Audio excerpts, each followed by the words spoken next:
नमस्कार, मैं हूं राजन झा। हमारे नए वीडियो में आपका स्वागत है। नई दिल्ली रेलवे स्टेशन पर 15 फरवरी की रात भगदड़ मच गई और इस घटना में 18 लोगों की जान चली गई। मरने वालों में 5 बच्चे और 9 महिलाएं शामिल हैं। शुरुआत में जानकारी सामने आई कि प्रयागराज जाने वाली महाकुंभ स्पेशल ट्रेन दूसरे प्लेटफॉर्म पर है। उसी समय प्लेटफॉर्म नंबर 14-15 पर खड़े होकर इंतजार कर रहे यात्री तेजी से भागे। भागने के क्रम में कई लोग गिरे और स्थिति बिगड़ती चली गई। परंतु उत्तर रेलवे के मुख्य जनसंपर्क अधिकारी हिमांशु शेखर उपाध्याय कुछ और कह रहे हैं। उनका कहना है कि पटना की ओर जाने वाली मगध एक्सप्रेस नई दिल्ली रेलवे स्टेशन के प्लेटफॉर्म नंबर 14 पर खड़ी थी और जम्मू की ओर जाने वाली उत्तर संपर्क क्रांति प्लेटफॉर्म नंबर 15 पर खड़ी थी।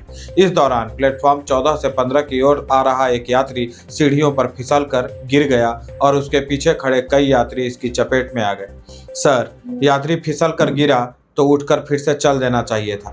अधिक चोट आती तो लंगड़ाते हुए चलता, और अधिक चोट आई होती तो फ्रैक्चर हो गया होता तो उनके साथ या आसपास चल रहे लोग मदद के लिए आगे आते, लाद कर अस्पताल पहुंचाए जाते। एक आदमी के अचानक गिरने से अधिक यही होना चाहिए था। पर होता क्या है, महिलाओं बच्चों समेत 18 लोगों की मृत्यु हो जाती है। यह पैर फिसलकर यात्री के गिरने से नहीं हुआ, यह आपकी लापरवाही से हुआ। आप भीड़ को नियंत्रित करने के लिए तैयार नहीं थे।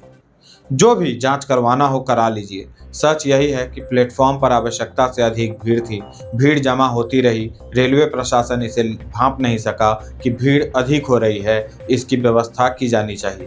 प्लेटफॉर्म पर खड़े लोगों की संख्या देखने के बाद ही अंदाजा हो जाना चाहिए था कि 2-4 ट्रेनें भी कम पड़ने वाली हैं। लोगों को यदि यह विश्वास होता कि हर आधे घंटे के बाद प्रयागराज के लिए गाड़ी मिलने वाली है तो भगदड़ नहीं मचता। स्टेशनों पर भीड़ और टिकट की मारामारी नई बात नहीं है हमारे देश में। रेलवे के अधिकारियों और रेल मंत्री जी को निवेदन कर रहा हूं, टिकट बुकिंग ऐप निकालिए, लाइव टेस्टिंग कर लेते हैं। यदि आज के समय में 2 या 4 दिन के भीतर किसी को घर जाना हो, उसे टिकट नहीं मिलता।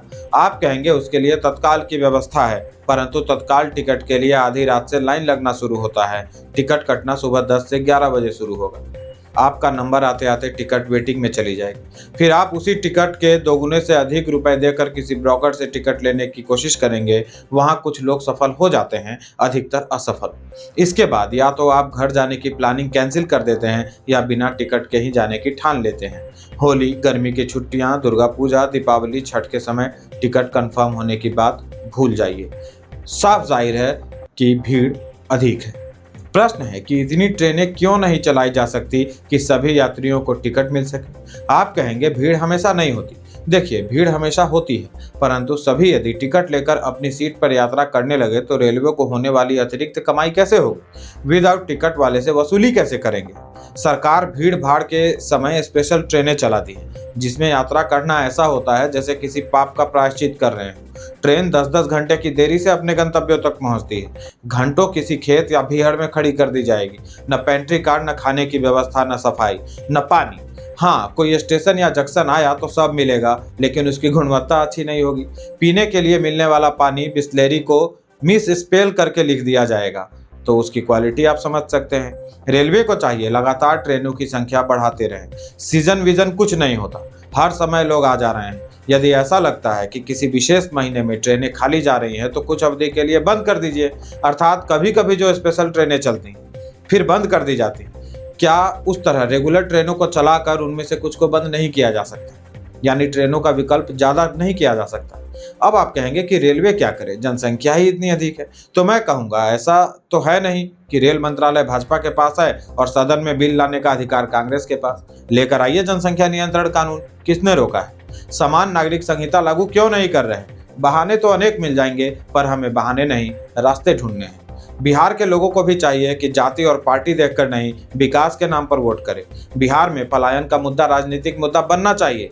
नेताओं और पार्टियों को पलायन रोकने के लिए रोड मैप बनाना चाहिए और उसे लेकर जनता से वोट मांगने चाहिए।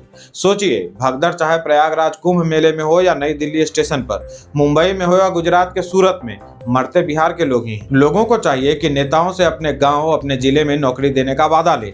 बिहार सरकार अडानी जैसे उद्योगपतियों को बिहार में निवेश करने के लिए आमंत्रित करे। रंगदारों की रंगदारी योगी स्टाइल में झाड़े।